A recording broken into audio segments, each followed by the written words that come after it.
जी महाराज दक्षिण भारत में समाज परिवर्तन के आंदोलन को बुलंद करने वाले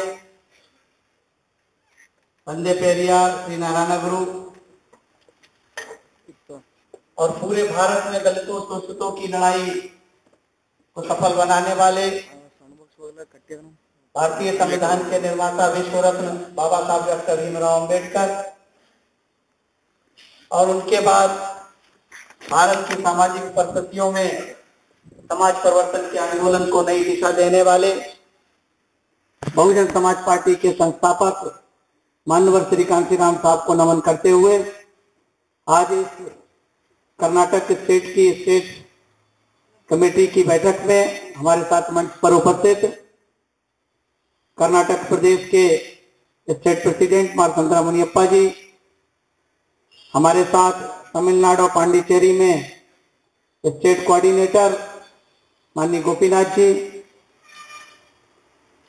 आपके कर्नाटक प्रदेश के स्टेट कन्वीनर माननीय एन महेश जी, मंच पर उपस्थित जनरल सेक्रेटरी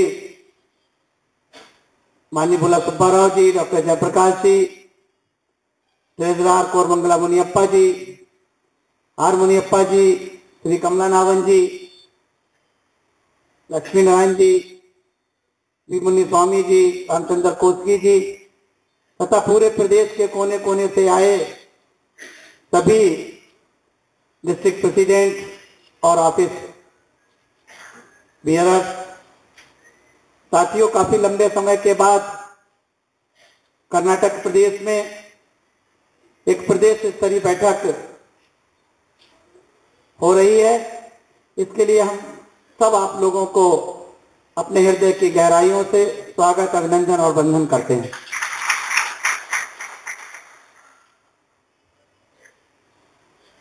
साथियों, कर्नाटक प्रदेश में जिस तरह से आप लोगों ने देखा कि पिछले लगभग 4 वर्षों से हम आपके बीच में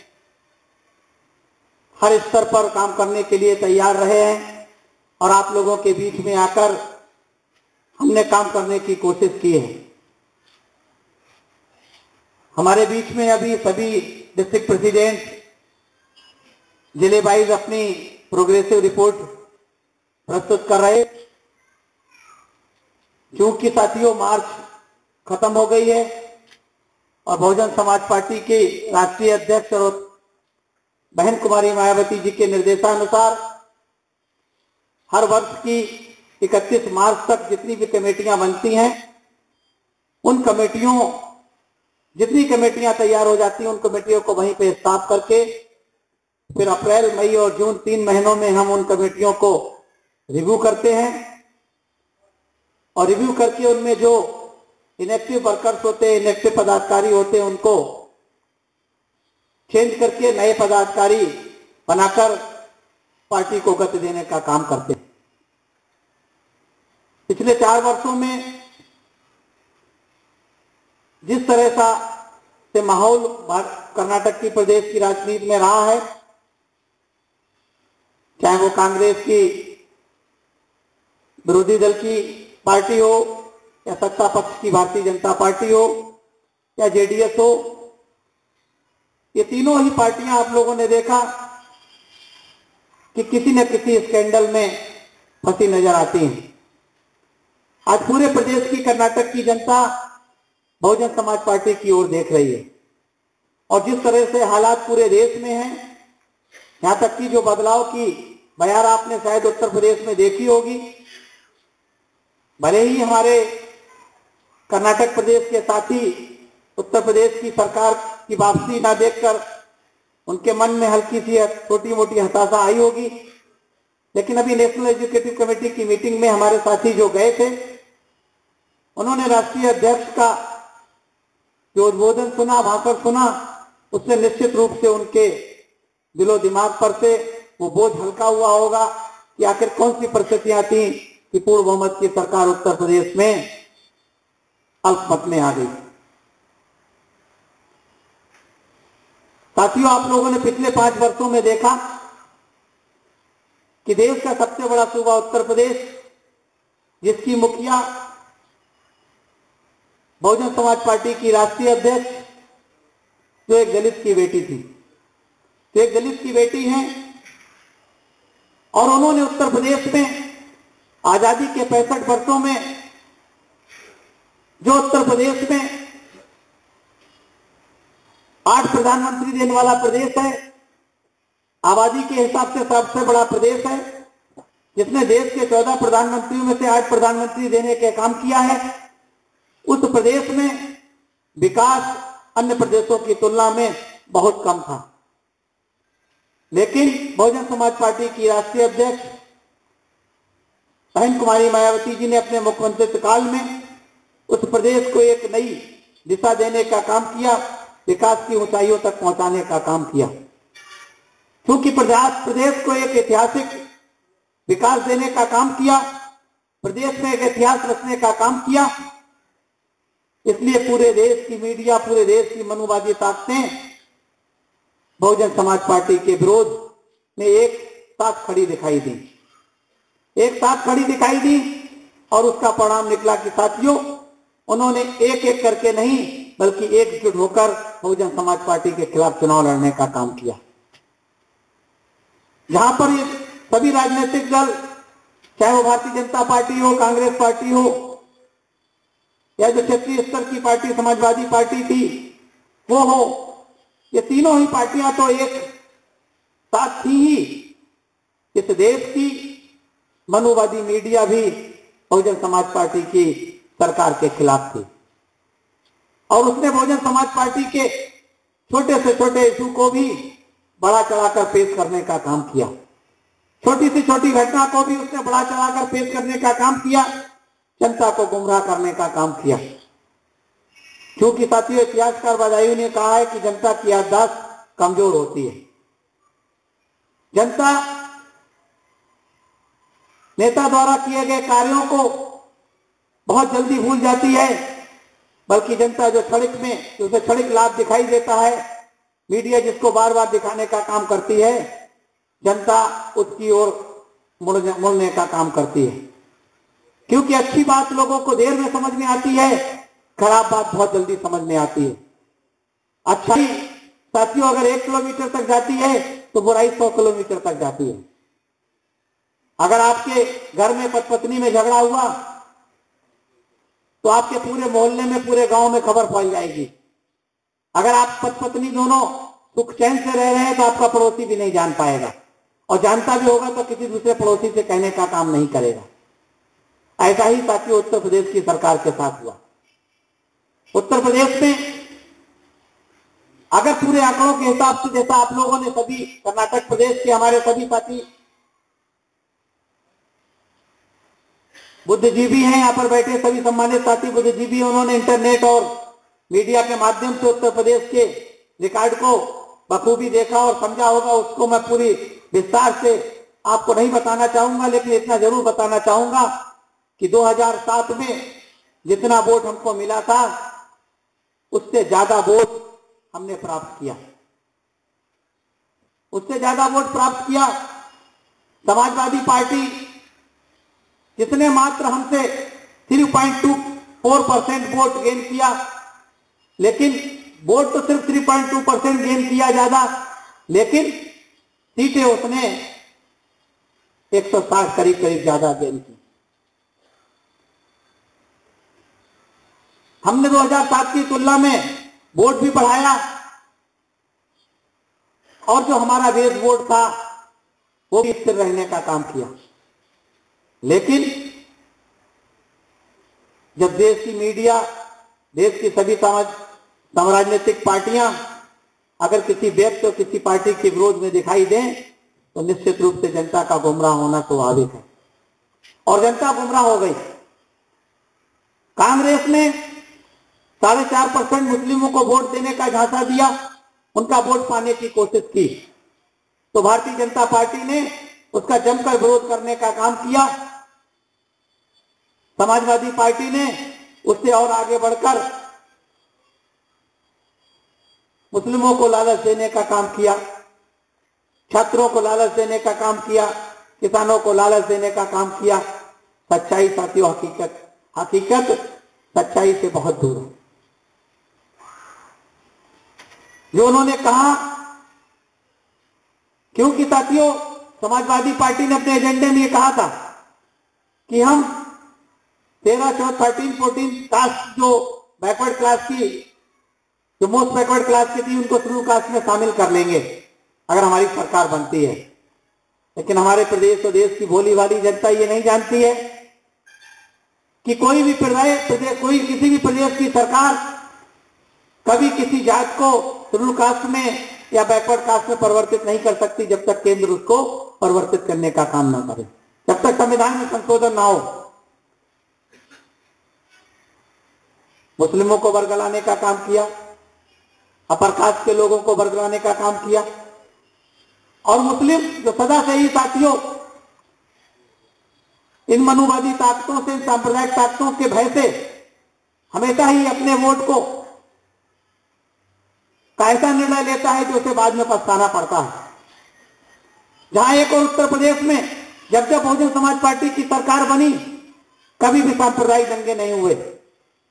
चाहे कांग्रेस की सरकार हो, भारतीय जनता पार्टी की सरकार हो, या फिर समाजवादी पार्टी की सरकार रही हो, हमेशा साथियों उत्तर प्रदेश में सांप्रदायिक दंगे हुए। लेकिन फिर भी उत्तर प्रदेश में लगभग 70% मुस्लिम समाजवादी पार्टी के साथ चला गया, क्योंकि उसको ये डर था। इन लोगों ने गुमराह करने का काम किया कि बहुजन समाज पार्टी भारतीय जनता पार्टी के साथ मिलकर सरकार ना बना ले, और सरकार जब बना लेगी तो हमारे आरक्षण की बात जो कांग्रेस पार्टी और समाजवादी पार्टी कर रही है उसमें रोक लग जाएगी। उनमें डर पैदा करने का काम किया, और तीनों राजनीतिक पार्टियां एक होकर बहुजन समाज पार्टी के खिलाफ खड़ी दिखाई।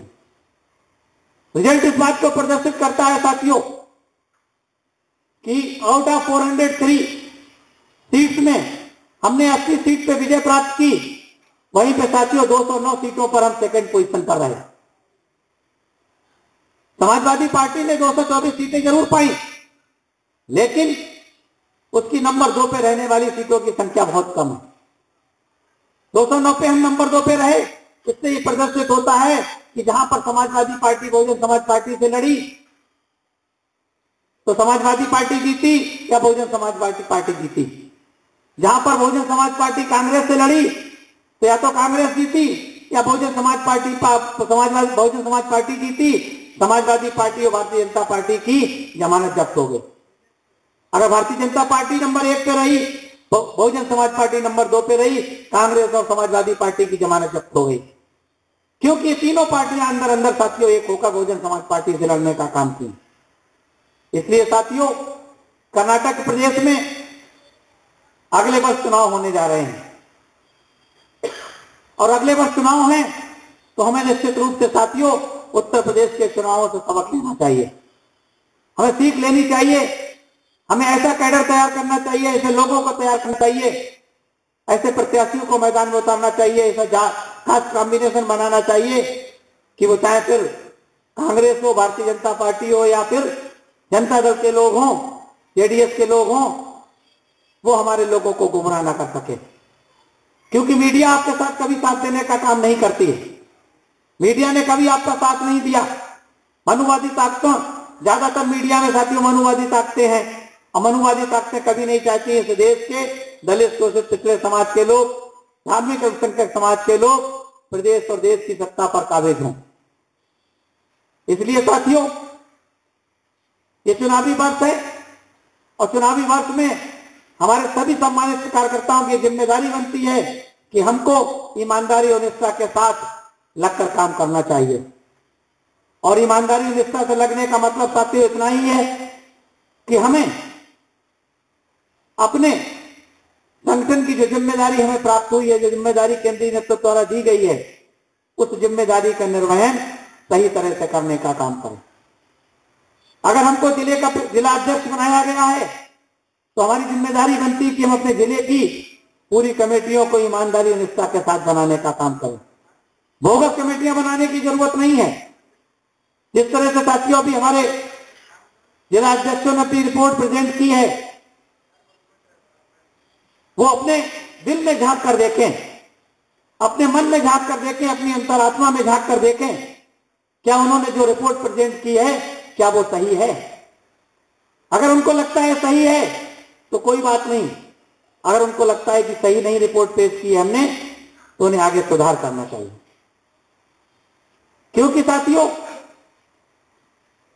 एमएलए एमपी बनना या सरकार बनाना ज्यादा जरूरी नहीं है, ज्यादा जरूरी है साथियों मूवमेंट को आगे बढ़ाते रहना। उस मूवमेंट को, जिस मूवमेंट को बाबा साहब डॉक्टर भीमराव अंबेडकर ने तमाम विरोधियों का सामना करने के बाद, तमाम परेशानियों को झेलने के बाद हमको संवैधानिक अधिकार दिलाने का काम किया, हमको वोट का अधिकार दिलाने का काम किया। इस देश की मनोवादी ताकतें कभी भी नहीं चाहती थी कि इस देश के दलित शोषित समाज के लोग सम्मान से जीवन निर्वाह कर सकें, सम्मान से जी सकें, क्योंकि वो हमेशा दलित को दलित बनाए रखना चाहते थे, शोषित को हमेशा शोषित बनाए रखना चाहते थे। इसलिए साथियों, जब आजादी 200 वर्षों की गुलामी के बाद जब इस देश को आजादी मिली,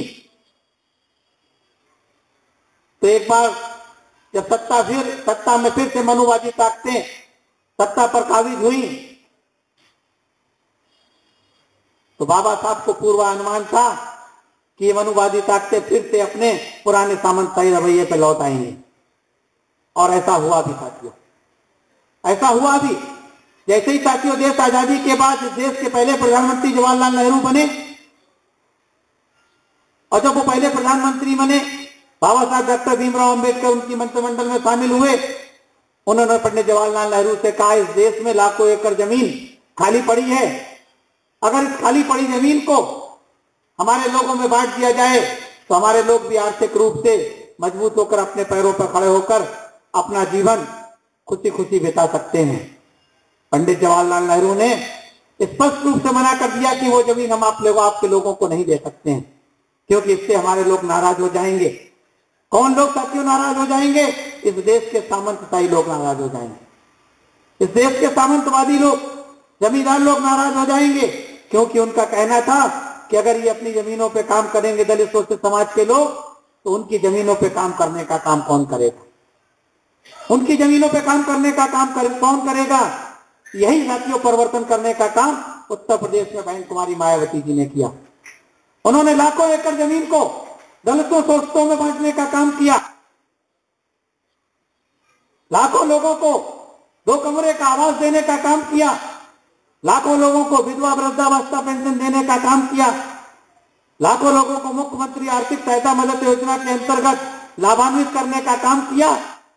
ये इस देश के सामंतवादी लोगों को, इस देश के मनीवादी लोगों को अच्छा नहीं लगा, इसलिए एकजुट होकर बहुजन समाज पार्टी को हराने का काम किया।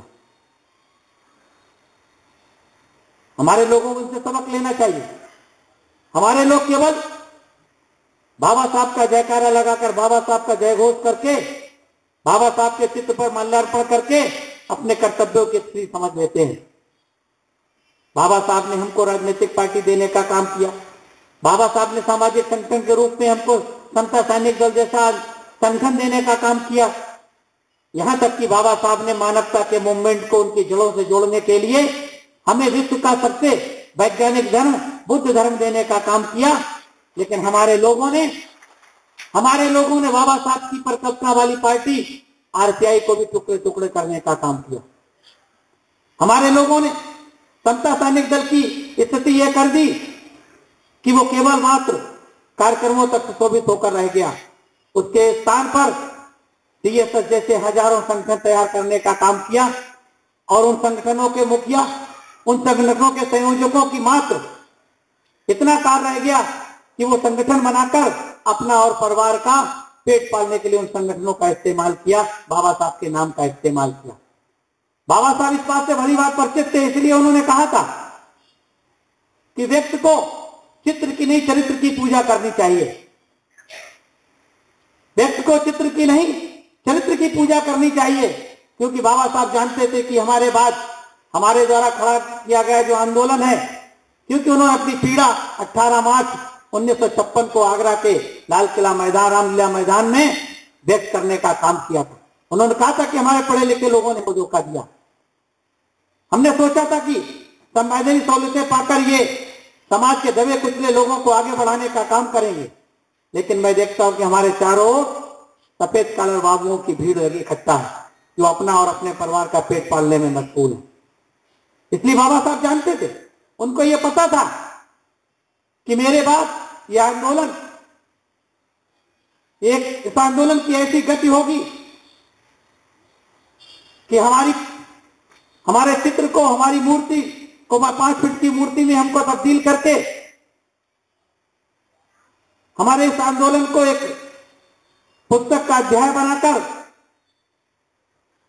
और उसको पूजने का एक दिन मुकर्रर करके हमारे समाज के लोग उसकी स्त्री समझेंगे, अपने कर्तव्यों की स्त्री समझेंगे।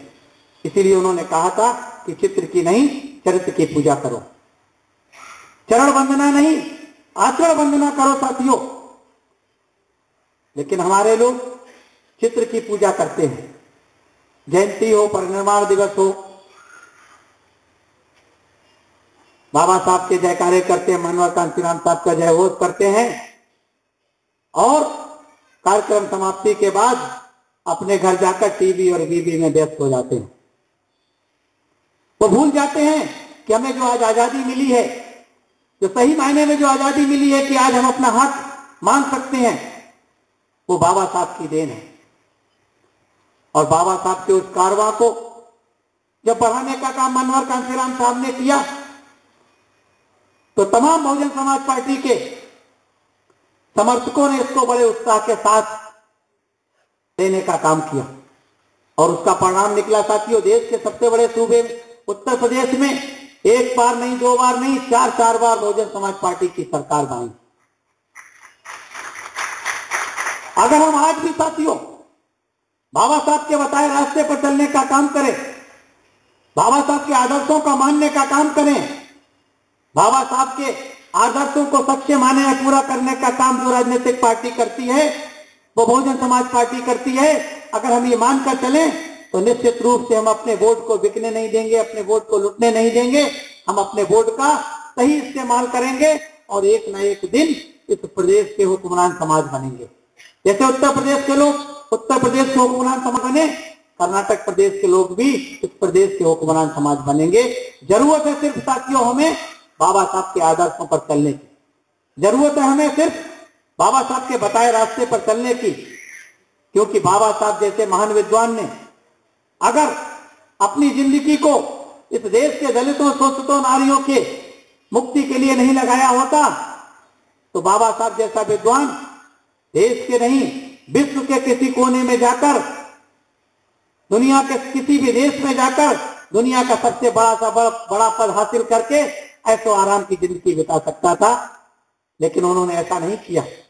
यही अंतर बाबा साहब और जगजीवन राम में है साथियों, यही अंतर बाबा साहब और जगजीवन राम में है, यही अंतर मनोहर कांशीराम साहब और देश के अन्य दलित नेताओं में है। मनोहर कांशीराम साहब ने बाबा साहब के आंदोलन को चरम पर पहुंचाने का काम किया।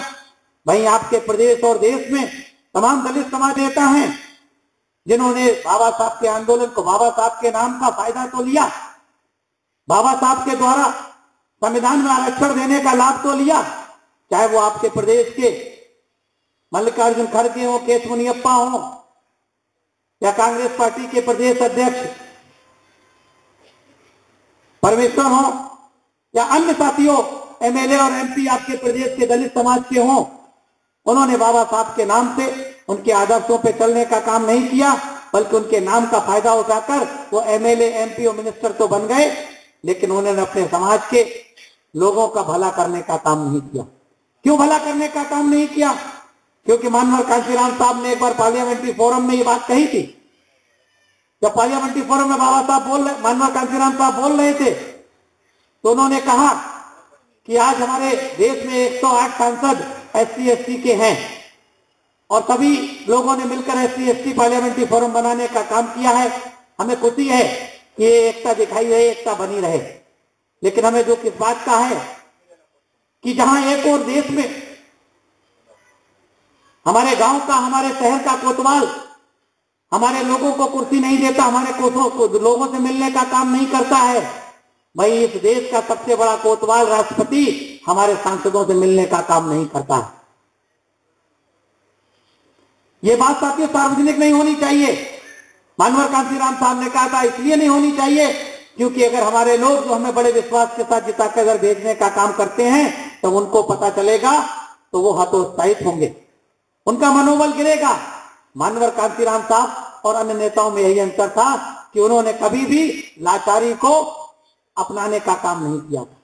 उन्होंने अपने समाज के लोगों का मनोबल गिराने का काम नहीं किया था, बल्कि उनका मनोबल बढ़ाने का काम किया था। इसीलिए उन्होंने चाहे मंडल आयोग का आंदोलन हो या बाबा साहब का आंदोलन हो, बड़ी ईमानदारी निष्ठा से चलाने का काम किया और उसका परिणाम निकला कि समाज पार्टी आज देश की तीसरी सबसे बड़ी पार्टी है, तीसरी सबसे बड़ी राष्ट्रीय पार्टी है। ये साथियों एक दिन में 2 दिन में पार्टी बनकर तैयार नहीं हुई। हम लोगों को गर्व हो जाना चाहिए कि हम देश के तीसरी सबसे बड़ी पार्टी के पदाधिकारी हैं, चाहे वो साथियों सेक्टर का अध्यक्ष हो, बूथ का अध्यक्ष हो, विधानसभा का अध्यक्ष हो, जिला का अध्यक्ष हो, स्टेट का अध्यक्ष हो या फिर साथियों स्टेट का कोऑर्डिनेटर हो। हमें साथियों अपने ऊपर गर्व होना चाहिए कि हम नेशनल पार्टी के पदाधिकारी हैं। लेकिन इस गर्व को साथियों केवल हम नेम प्लेट तक सीमित नहीं रखना चाहिए, हमें अपनी जिम्मेदारी का निर्वहन करना चाहिए। हम नहीं कहते हैं कि हमें बाबा साहब जैसा, मानवर कांतीराम साहब जैसा, बहन कुमारी मायावती जैसा तपस्या करनी चाहिए, माता सावित्रीबाई फुले जैसा, माता रमाबाई अंबेडकर जैसा संकल्प लेना चाहिए। लेकिन इतना संकल्प जरूर लेना चाहिए कि हम जिस समाज में पैदा हुए हैं, जिस समाज में हम पैदा हुए हैं, उस समाज के प्रति हमारी जवाबदेही होनी चाहिए, हमारा रिस्पॉन्सिबिलिटी बननी चाहिए। और रिस्पॉन्सिबिलिटी साथियों यही है कि अगर हम इस बात को समझ गए हैं कि हमारे वोट का अधिकार है, हम अपने वोट का महत्व समझते हैं कि हम एक वोट से अपने गांव का प्रधान से लेकर इस देश का प्रधानमंत्री तक बना सकते हैं, तो हमें उस ताकत का एहसास अपने गांव, मोहल्ले, गली के सभी लोगों को कराना चाहिए। सिर्फ अपने तक सीमित नहीं रखना चाहिए, हमें इस बात का एहसास कराना चाहिए कि आपके वोट की कीमत इतनी है कि आप अपने गांव का प्रधान से लेकर अपने देश का प्रधानमंत्री तक बना सकते हैं। जिस दिन साथियों इस प्रदेश में ना बिकने वाला समाज तैयार हो जाएगा, उस दिन दुनिया की कोई ताकत बहुजन समाज पार्टी को कर्नाटक में सत्ता में आने से रोक नहीं सकती है। बहुजन समाज पार्टी जब 1984 को मानवर कांतीराम साहब ने 14 अप्रैल को बनाने का काम किया था, तो किसी ने साथियों ये बात को स्वीकार नहीं किया था कि बहुजन समाज पार्टी के लोग भी एक दिन एमएलए और एमपी बनेंगे। मानवर कांतीराम साहब जब गांव गांव, गली गली साइकिल के द्वारा साइकिल यात्रा करते थे, पदयात्रा करते थे, छोटी छोटी मीटिंग करते थे, कैडर कैंप लेते थे, तो ये मनुवादी ताकतें मानवर कांतीराम साहब और बहुजन समाज पार्टी के झंडे को उठाने वाले लोगों को बेवकूफ और मूर्ख समझते थे। वो कहते थे ये मूर्ख, ये सोचते हैं कि ये इस देश के एमएलए और एमपी बनेंगे।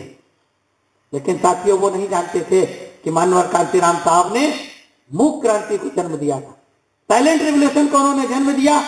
और आज साइलेंट रिवॉल्यूशन साथियों इस स्थिति में है कि देश में कोई भी व्यक्ति, कोई भी राजनीतिक पार्टी, कोई भी मीडिया बहुजन समाज पार्टी की उपेक्षा नहीं कर सकती है। बहुजन समाज पार्टी की उपेक्षा नहीं कर सकती है, क्रिटिसाइज कर सकती है, लेकिन उसकी आलोचना कर सकती है, लेकिन उसकी उपेक्षा नहीं कर सकती है। क्योंकि आज देश के किसी भी कोने में आप जाइए तो बहुजन समाज पार्टी का वो नारा जो मानवर कांतीराम साहब ने लगाया था कि देश के कोने कोने में जय भीम का नारा गूंजेगा, देश के कोने कोने में मानवर कांतीराम साहब का ये नारा कि जय भीम का नारा गूंजेगा देश के कोने कोने में, भारत के कोने कोने में। आज निश्चित रूप से साथियों जय भीम का नारा भारत के कोने कोने में गूंजता दिखाई दे रहा है। जय भीम का नारा अगर भारत के कोने कोने में गूंजता दिखाई दे रहा है, इसके लिए कांग्रेस पार्टी ने नहीं किया है, भारतीय जनता पार्टी ने नहीं किया है, या अन्य छोटे छोटे दलों ने नहीं किया है। ये कारनामे को करने का काम बहुजन समाज पार्टी ने किया है और आप जैसे कार्यकर्ताओं ने किया। आप जैसे कार्यकर्ताओं ने इतना पूरे प्रदेश में देश को बुलाने का काम किया है।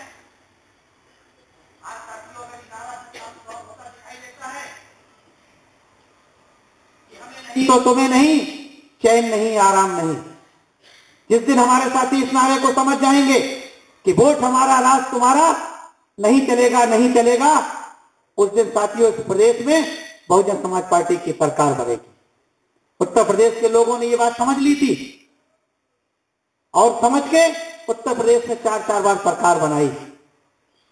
और जब पूर्ण बहुमत की सरकार बन गई तो मनुवादियों के कान खड़े हो गए और मनुवादियों ने वही किया जो बाबा साहब के साथ चाल चलने का काम किया था, वही उन्होंने बहुजन समाज पार्टी के साथ चलने का काम किया।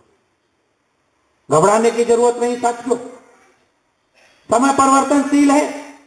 बहुजन समाज पार्टी के का वोट बहुजन समाज पार्टी के लिए कमिटेड है। उत्तर प्रदेश का एक एक दलित, शोषित, पिछड़े समाज के लोग बहुजन समाज पार्टी के लिए कमिटेड हैं, दृढ़ संकल्पित हैं।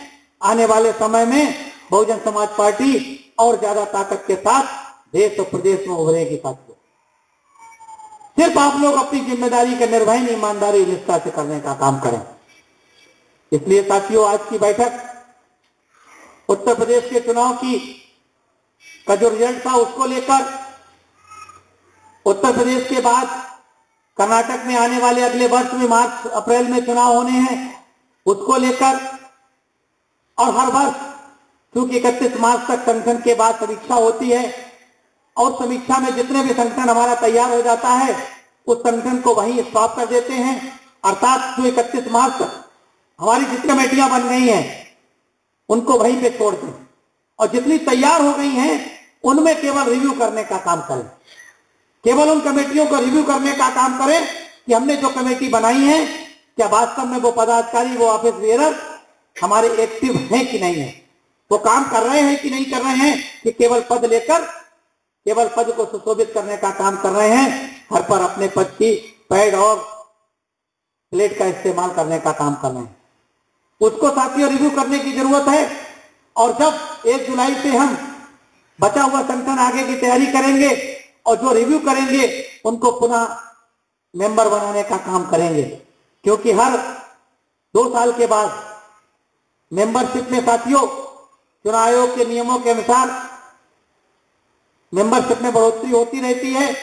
तो पिछले जो 40 रुपए की मेंबरशिप थी वो 50 रुपए की मेंबरशिप हो गई है और जितने मेंबरशिप की बुक अभी तक कट गई हैं, जितने मेंबर आप लोगों ने बना लिए हैं, उनकी काउंटर फाइल या जो मेंबरशिप की बुक बची हैं उनको वापस करने का काम करेंगे।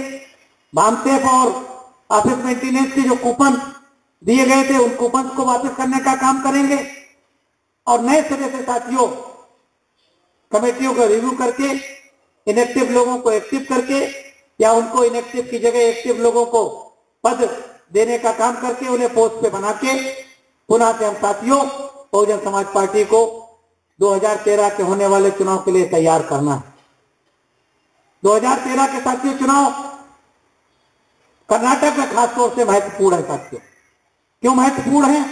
क्योंकि कर्नाटक में की जनता भारतीय जनता पार्टी और कांग्रेस दोनों से साथियों परेशान हो गई है। केंद्र में कांग्रेस के नेतृत्व वाली यूपीए सरकार है, वो भ्रष्टाचार में आखंड डूबी हुई है, गले तक डूबी हुई है, सर से पांव तक डूबी हुई है। तो कर्नाटक में भारतीय जनता पार्टी सर से लेकर पांव तक भ्रष्टाचार में डूबी हुई है साथियों। उनको समझ में नहीं आता उनका मुख्यमंत्री कौन है या प्रदेश का अध्यक्ष कौन है। उनकी आपस में साथियों कितने डिस्प्यूट है हमें इससे कोई लेना देना नहीं है, लेकिन प्रदेश की जनता भारतीय जनता पार्टी और कांग्रेस के विकल्प के रूप में बहुजन समाज पार्टी की ओर देख रही है। केवल जनता को यह एहसास कराने की जरूरत है कि हम सही विकल्प बन सकते हैं। जिस दिन कर्नाटक की जनता को यह एहसास हो गया कि बहुजन समाज पार्टी कर्नाटक में इन राजनीतिक पार्टियों का विकल्प के रूप में बन सकती है, यहाँ पर समता मूलक समाज की स्थापना कर सकती है, तो निश्चित रूप से साथियों इस प्रदेश की जनता बहुजन समाज पार्टी को अप्रत्याशित रूप से साथियों अनबिलीवेबल रिजल्ट साथियों कर्नाटक में आएगा, जिसकी किसी ने कल्पना नहीं की होगी। जैसे उत्तर प्रदेश में 2007 में किसी ने कल्पना नहीं की थी। बहुजन समाज पार्टी के नेता और बहुजन समाज पार्टी के कार्यकर्ताओं को छोड़कर किसी राजनीतिक दल ने, किसी मीडिया ने कल्पना नहीं की थी कि बहुजन समाज पार्टी पूर्ण बहुमत की सरकार बनाएगी। ऐसे ही साथियों कर्नाटक प्रदेश में कर्नाटक प्रदेश की जनता साथियों भ्रष्टाचार और अपराध से त्राहि त्राहि कर रही है।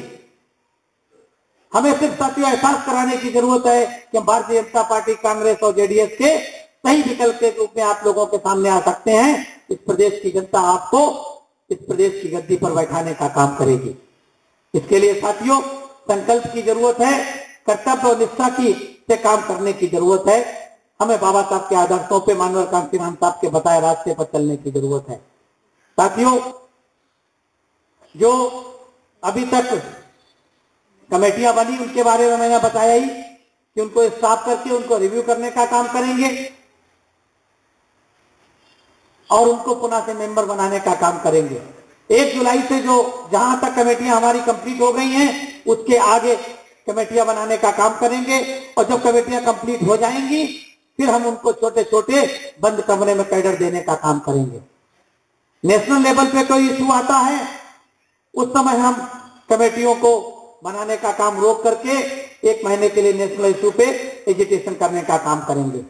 जहां तक स्टेट लेवल के एजिटेशन की बात है, अगर स्टेट लेवल का कोई इशू आता है तो स्टेट कमेटी के हमारे सभी साथी मिलकर उस पर तय करेंगे कि आंदोलन करने की इससे प्रदेश स्तर पे जरूरत है कि जोन स्तर पे जरूरत है। जिस स्तर पे जरूरत समझेंगे हम लोग आंदोलन करने के लिए बहुजन समाज पार्टी की राष्ट्रीय अध्यक्ष से परमिशन लेकर, स्वीकृति लेकर प्रदेश में आंदोलन करने का काम करेंगे, एजुटेशन करने का काम करेंगे। लेकिन साथियों, एजुटेशन चाहे प्रदेश स्तर का हो, चाहे जिला स्तर का हो, या मंडल स्तर का हो, या जोन स्तर का हो, तभी साथियों सफल हो सकता है जब हमारे पास अनुशासित संगठन होगा। अनुशासित संगठन होगा तभी हम आंदोलन को सफल बना सकते हैं। क्योंकि अगर हम अनट्रेंड सिपाही को, अनट्रेंड सोल्जर को अगर हम फ्रंट पे लड़ने के लिए भेजेंगे, सीमा पे लड़ने के लिए भेजेंगे, तो वो घायल अवस्था में आपके पास लौट के आ जाएगा या शहीद होकर लौट आ जाएगा। लौट जाओ, शहीद होकर लौट कर आए तो शहीद होकर उसकी डेड बॉडी लौट कर आएगी। इसलिए हमें अनट्रेंड सिपाहियों को, अनट्रेंड सोल्जर्स को तैयार नहीं करना है। हमें तब तक कोई आंदोलन नहीं करना चाहिए जब तक हमारे पास ट्रेंड फोर्स तैयार ना हो। लड़ाई लड़ने के लिए साथियों निश्चित रूप से हमें फौज की आवश्यकता होती है। ऐसे अनुशासित सिपाहियों की जरूरत होती है जो कमांडर का आदेश बिना सोच समझे मानने का काम करें।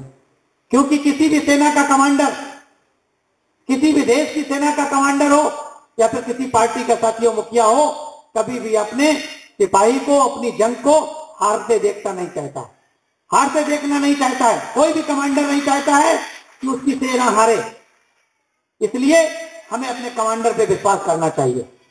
अगर हम अपने कमांडर पे विश्वास करेंगे, सच्चा सिपाही वही होता है जो कमांडर पे आंख बीच कर विश्वास करता है।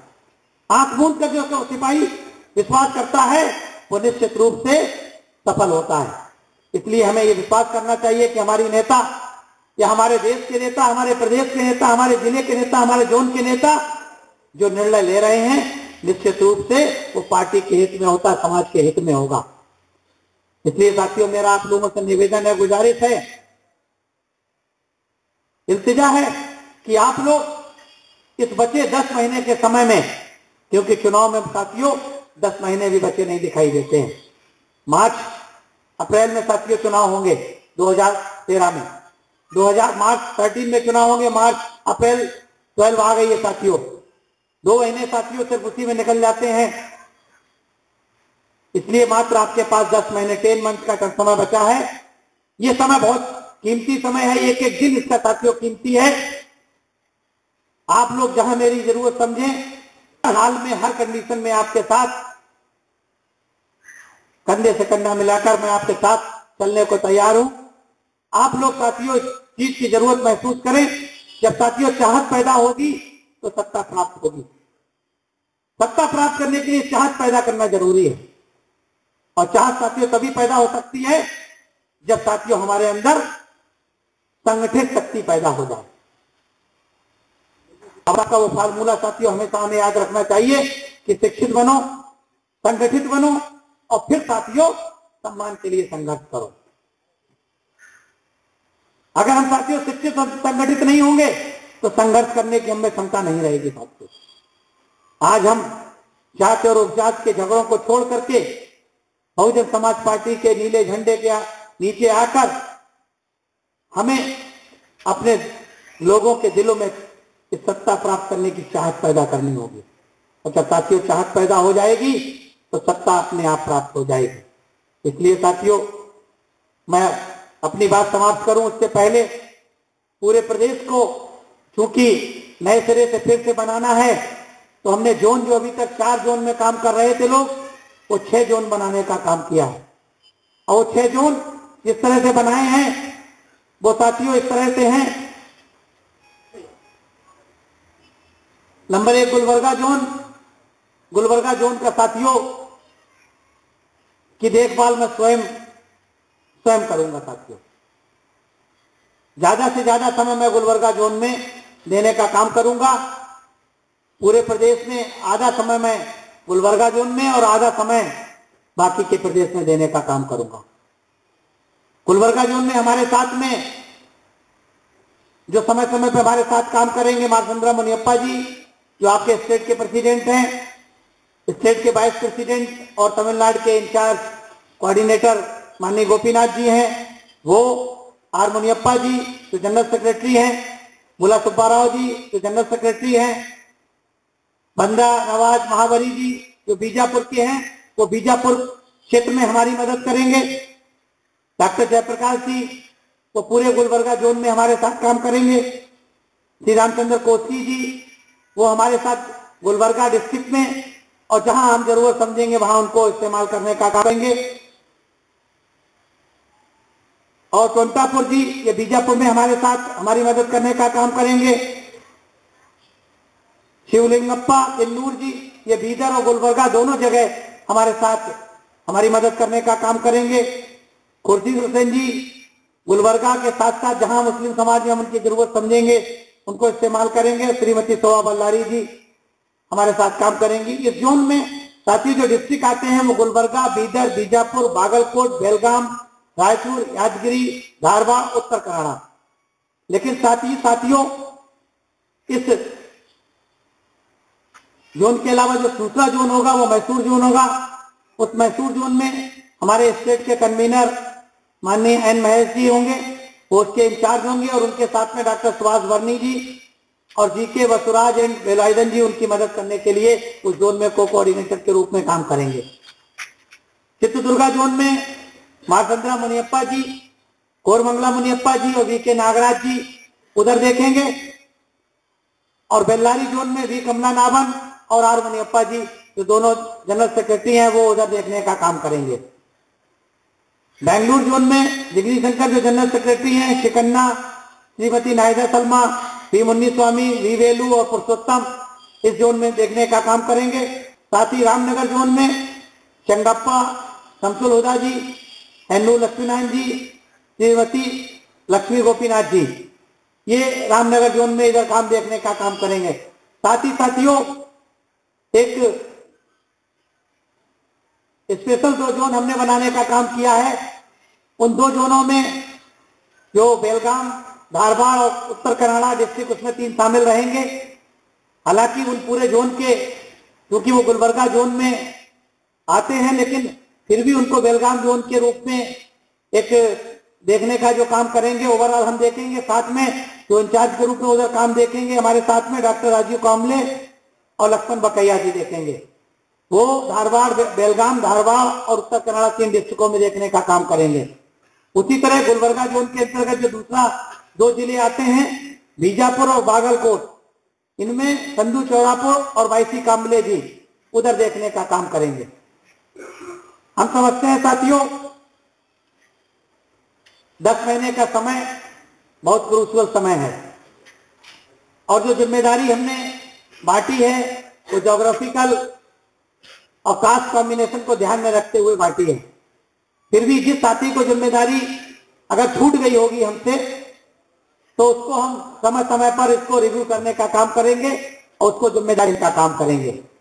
अब मैं साथियों आप लोगों से निवेदन करना चाहूंगा कि आप लोगों ने जो अपनी डिस्ट्रिक्ट वाइज रिपोर्ट प्रेजेंट की है उसमें एक बार आत्ममंथन करके अपने मन को टटोल कर देखें कि वास्तव में उस रिपोर्ट में कितनी सच्चाई है उस संगठन को बनाने में हमने वास्तव में उतनी मेहनत की है कि नहीं की है, उसको रिव्यू करने के लिए ईमानदारी का इस्तेमाल करें, ताकि हम 2013 के होने वाले विधानसभा चुनाव में सफलता प्राप्त कर सकें। क्योंकि हारते रहना हमारे जो कैडराइज वर्कर होते हैं, कार्यकर्ता होते हैं, उनका मनोबल तोड़ने का काम करते हैं। इसलिए जीत का स्वाद चखना बहुत जरूरी है। और हम समझते हैं कि अगर आप लोगों ने ये 2013 के चुनाव 1 साल का समय ईमानदारी और निष्ठा के साथ मेहनत करके अगर ये 10 महीने बिताने का काम किया तो निश्चित रूप से 2013 में आप जीत का स्वाद जरूर चखने का काम करेंगे। ये हमारा दिल कह रहा है साथियों, ये हमारा दिल कह रहा है कि निश्चित रूप से 2013 के चुनाव में बहुजन समाज पार्टी कर्नाटक में सफलता अवश्य प्राप्त करेगी। ऐसे आशा और विश्वास के साथ मैं साथियों आप लोगों से विदा लूं। उससे पहले जो वामसेप का संगठन था साथियों, उसको भी स्टेट लेवल पे हम रिव्यू करेंगे, क्योंकि बहुजन समाज पार्टी की मीटिंग है और शैडो वामसेप ऑर्गेनाइजेशन के लोग हमारे इधर जो आए होंगे वो हमसे अलग से बात कर लेंगे। मैं उनको अलग से गाइडलाइन देने का काम करूंगा। इन्हीं शब्दों के साथ मैं अपनी बात को समाप्त करता हूं। जय भीम, जय भारत। इस आशा और विश्वास के साथ कि 2013 में हम बहुजन समाज पार्टी का झंडा कर्नाटक की विधानसभा में लहराने का काम करेंगे। जय भीम, जय भारत, खुदा हाफिज़।